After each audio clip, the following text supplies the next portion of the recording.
आप सभी को नमस्कार। दोस्तों, वृश्चिक राशि वाले जातकों का इस चैनल पे स्वागत। इस वीडियो में हम आपको बताने वाले हैं वृश्चिक राशि वाले जातकों के लिए साल 2026 में 25 से लेकर 31 मार्च तक का समय किस प्रकार जाने वाला है। मार्च महीने के इन 7 दिनों की समयावधि में राशि के ऊपर बनी हुई ग्रहीय अवस्था वृश्चिक राशि वाले जातकों के जीवन में क्या परिणाम देने वाली है। किन मामलों में ग्रहों के परिवर्तन और आपकी राशि के ऊपर बनी हुई ग्रहीय अवस्थाओं के आधार पर आपको कम प्रयासों में सफलता मिलने वाली है, बड़े शुभ परिणाम आपको मिलने वाले हैं। वहीं कहां पर संभल कर काम करने की आवश्यकता भी वृश्चिक राशि वाले जातकों को जीवन में रहने वाली है।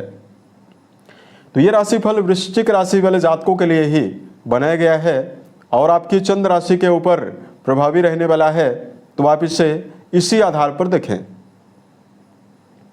इस राशिफल के माध्यम से वृश्चिक राशि वाले जातकों के जीवन से जुड़े हुए सभी पहलुओं के बारे में हम आपको जानकारी भी देने वाले हैं। जैसे वृश्चिक राशि का करियर और व्यापारिक जीवन, आर्थिक जीवन, पारिवारिक जीवन, प्रेम संबंध, स्वास्थ्य, एजुकेशन लाइफ और अंत में हम आपको धार्मिक उपायों के बारे में भी जानकारी देने वाले हैं, जिसको यदि आप जीवन में करते हैं तो आपको विशेष शुभता मिलने वाली है। अब देखिए, वर्तमान समय में आपकी कुंडली के चौथे भाव में राहुदेव मई 2025 से ही मौजूद हैं और राहुदेव की यहाँ पर प्लेसमेंट ज़्यादा बेहतर नहीं है। उसके अलावा देखिए, 1 फरवरी से ही मंगल देव का संबंध यहाँ पर राहुदेव से होने से, चूंकि मंगल देव आपकी राशि के अधिपति माने जाते हैं, ये राहुदेव के साथ युति बनाकर अंगारक योग का प्रभाव बनाए हुए हैं, जिसकी वजह से बहुत सारे जातकों के जीवन में वर्तमान में परिवार को लेकर लगातार समस्या बनी हुई है। मान सम्मान की कमी का सामना वृश्चिक राशि वाले जातकों को लगातार करना पड़ रहा है। मंगल देव का संबंध राहुदेव के साथ होने से कर्म क्षेत्र के मामले में अस्थिरता मिल रही है। करियर में मेहनत ज़्यादा करने के बावजूद भी परिणाम कम या ना के बराबर आपको मिल रहा है। उसके अलावा देखिए, धन को लेकर वृश्चिक राशि वाले जातकों के जीवन में कमी है, क्योंकि धन भाव के स्वामी ही अष्टम भाव में बने हुए हैं। तो फाइनेंशियली मामलों में भी जातकों के जीवन में उतार चढ़ाव की अवस्थाएं लगातार बनी हुई है। वहीं वैवाहिक रिश्तों के मामले में भी समस्याओं का सामना लगातार जातकों को करना पड़ रहा है। तो यहाँ पर हम आपको बताने वाले हैं 2 विशेष परिवर्तन इस पूरे हफ्ते की समयावधि में होने वाला है, जिसके आधार पर आपको जीवन में क्या मुख्यतः नवीन परिवर्तन और सकारात्मक संभावनाएं आपके जीवन में आपको मिल सकती है। देखिए, सबसे बड़ा परिवर्तन केतु देव का होने वाला है। केतु देव सिंह राशि और आपके 10वें भाव में रहेंगे।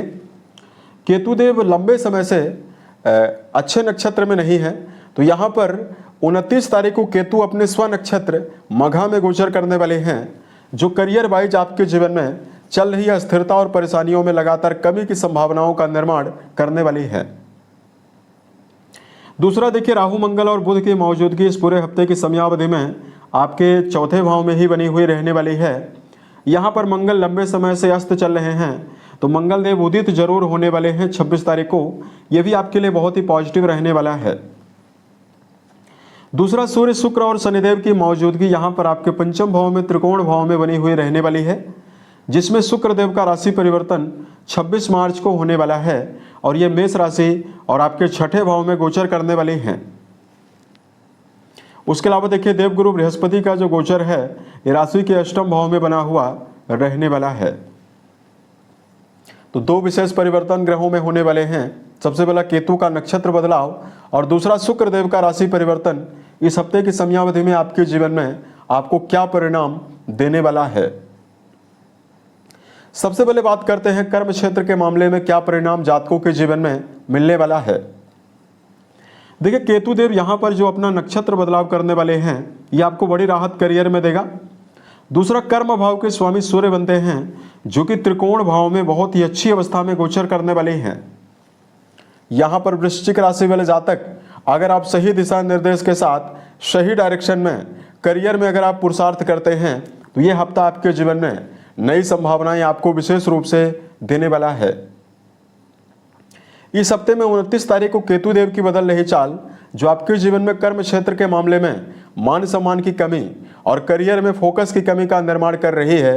ये जातकों के जीवन में समाप्त करने वाली है।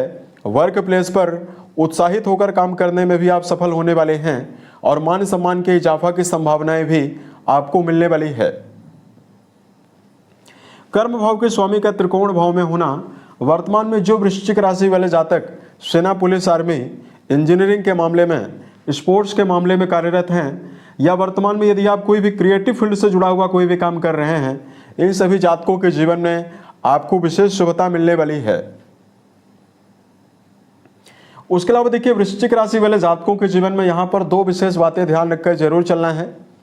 किसी भी कार्य को यदि आप कर रहे हैं तो व्यक्तिगत जीवन में बनाई गई योजनाओं को जब तक कार्य सफल ना हो जाए तब तक आपको उल्लेखित करने से या दूसरे व्यक्तियों के साथ साझा करने से आपको बचने की आवश्यकता भी जीवन में रहने वाली है।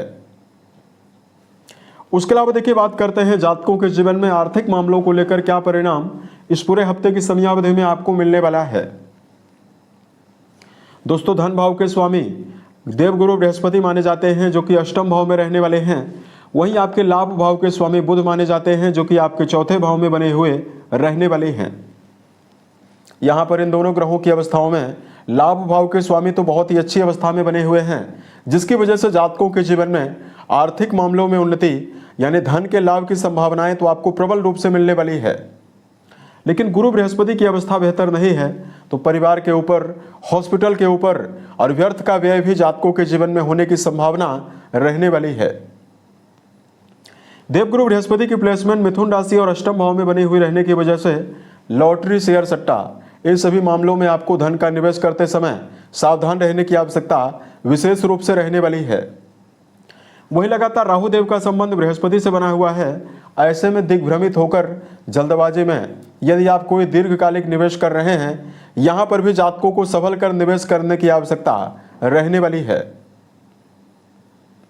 पारिवारिक संदर्भ में वृश्चिक राशि वाले जातकों को यदि इस पूरे हफ्ते की जानकारी आपको दिया जाए, दोस्तों चौथे भाव में अंगारक योग का प्रभाव बना हुआ रहेगा, तो पारिवारिक जीवन के मामले में समय यह पूरा हफ्ता मिला जुला ही परिणाम आपको देने वाला है।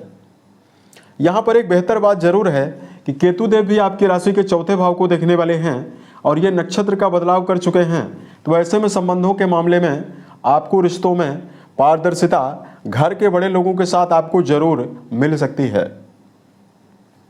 उसके अलावा व्यर्थ के विवाद की संभावनाएं ज्यादा रह सकती है। अतः वृश्चिक राशि वाले जातकों को भावना के आवेश में आकर क्षणिक क्रोध के वशीभूत होकर संवाद करते समय विवादों से आपको बचने की आवश्यकता परिवार में जरूर रहने वाली है। प्रेम और वैवाहिक जीवन के मामले में जुड़े हुए जातकों के लिए यदि आपको जानकारी दिया जाए, देवगुरु बृहस्पति आपके पंचम लॉर्ड होकर आपके अष्टम भाव में बने हुए हैं, जिनकी प्लेसमेंट बहुत ही बेहतर नहीं है।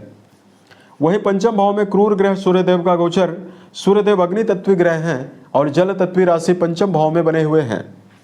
अतः रिश्तों के मामले में मिला जुला परिणाम आपके जीवन में आपको मिलने वाला है।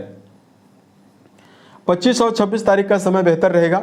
26 तारीख को यहाँ से शुक्रदेव आपके छठे भाव में चले जाएंगे, तो प्रेम जीवन में जुड़े हुए जातकों को अत्यंत सावधानी पूर्वक चलने की आवश्यकता रिश्तों के मामले में रहने वाली है। वहीं वैवाहिक जीवन के मामले में जुड़े हुए जातकों को यदि जानकारी दिया जाए, दोस्तों वैवाहिक भाव के स्वामी छठे भाव में गोचर करने वाले हैं और ये पंचम भाव में भी 25 तारीख को बने हुए हैं। अतः देखिए, वैवाहिक रिश्तों के मामले में समय मिला जुला ही परिणाम आपको देने वाला है। चूंकि मंगल की दृष्टि आपके वैवाहिक भाव में लगातार बनी हुई है, अतः संबंधों के मामले में आपको मिला जुला परिणाम मिलने वाला है। रिश्तों के मामले में आपको छोटी मोटी बातों को लेकर व्यर्थ का विवाद निर्मित करने से बचना चाहिए। वहीं जीवन साथी के स्वास्थ्य को लेकर विशेष सावधानी रखने की आवश्यकता भी जीवन में रहने वाली है। यदि इन दोनों बातों का आप जीवन में ध्यान रखकर चलते हैं तो ये समय आपके लिए बहुत ही बेहतर रहने वाला है। उसके अलावा देखिए, विद्यार्थी जीवन में जुड़े हुए जातकों के लिए यदि आपको जानकारी दें, दोस्तों पंचम लॉर्ड अष्टम भाव में बने हुए हैं और यहाँ पर क्रूर ग्रहों का प्रभाव है, तो एकाग्रता की कमी और किसी फील्ड में अगर आप पढ़ाई कर रहे हैं वहाँ पर विशेष संगति का ध्यान रखकर चलने की आवश्यकता भी रहने वाली है। नेगेटिविटी आपके जीवन में जल्दी हावी हो सकती है, अतः सकारात्मक ऊर्जा के साथ, एक नवीन ऊर्जा शक्ति के साथ यदि आप शिक्षा के क्षेत्र में चलने का प्रयास करते हैं तभी आपको शुभता मिलने वाली है। उसके अलावा देखिए बात करते हैं वृश्चिक राशि वाले जातकों के जीवन में इस पूरे हफ्ते की समयावधि में आपको हेल्थ के मामले में क्या परिणाम मिल सकता है। दोस्तों, राशि के स्वामी मंगल देव माने जाते हैं, जो कि वायु तत्वीय राशि और राहु देव के साथ युति में लगातार बने हुए हैं। मंगल चौथे भाव में बने हुए हैं, जिसकी वजह से जातकों के जीवन में पुराने समय में भी समस्या मिल रही है और वर्तमान में भी यहाँ पर आपके लिए हेल्थ वाइज समय मिला जुला ही परिणाम आपको देने वाला है। अंगारक योग का प्रभाव होने की वजह से जातकों के जीवन में मानसिक रूप से भटकाव रह सकता है। बीपी की समस्या और क्षणिक क्रोध की अवस्था आपके ऊपर ज्यादा रह सकती है। छठे भाव के स्वामी मंगल देव की अवस्था ही बनती है, अतः वर्तमान में जातकों को दिनचर्या व्यवस्थित बनाकर चलने की आवश्यकता, खान पान को लेकर सावधानी रखने की आवश्यकता जीवन में जरूर रहने वाली है। यदि आप सेहत के प्रति शुभता चाहते हैं तो वर्तमान में वृश्चिक राशि वाले जातकों को नशीली वस्तुओं के सेवन से बचने की आवश्यकता भी जरूर रहने वाली है। चूंकि राशि के स्वामी राहु देव के साथ लगातार युति में हैं, तो ऐसे में गलत खान पान का सेवन आपके जीवन में आपकी मानसिक अवस्था को भी प्रभावित कर सकता है और शारीरिक अवस्था को भी प्रभावित कर सकता है। अब यहाँ पर हम आपको बताना चाहते हैं धार्मिक उपायों के बारे में। तो देखिए, वृश्चिक राशि वाले जातकों के जीवन में 2 अप्रैल तक मंगल देव आपके राहु देव के साथ ही बने हुए रहेंगे। तो 2 अप्रैल तक अंगारक योग रहने वाला है। जब तक अंगारक योग का प्रभाव रहेगा तब तक वृश्चिक राशि वाले जातकों को वर्तमान में मेडिटेशन करने की आवश्यकता आपके जीवन में बहुत ज़्यादा रहने वाली है। उसके अलावा वृश्चिक राशि वाले जातकों, यदि आप सुंदरकांड या हनुमान चालीसा का पाठ करते हैं तो आपको विशेष शुभता मिलने वाली है। घर के बड़े सदस्यों के साथ यदि आप अपने संबंध को बेहतर बनाकर चलते हैं तो भी आपको विशेष शुभता मिलने वाली है। वहीं बेजुबान जानवरों में गायों के लिए हरे चारे का प्रबंध करना आपके जीवन में आपको विशेष शुभता देने वाला है। साल 2026 के सभी महीने आपके जीवन में बेहतर संभावनाओं का निर्माण करें और आप सफलता के सभी मुकाम को टच करें। इसी कामनाओं के साथ मैं अपनी वाणी को विराम देता हूं। ओम नमः शिवाय।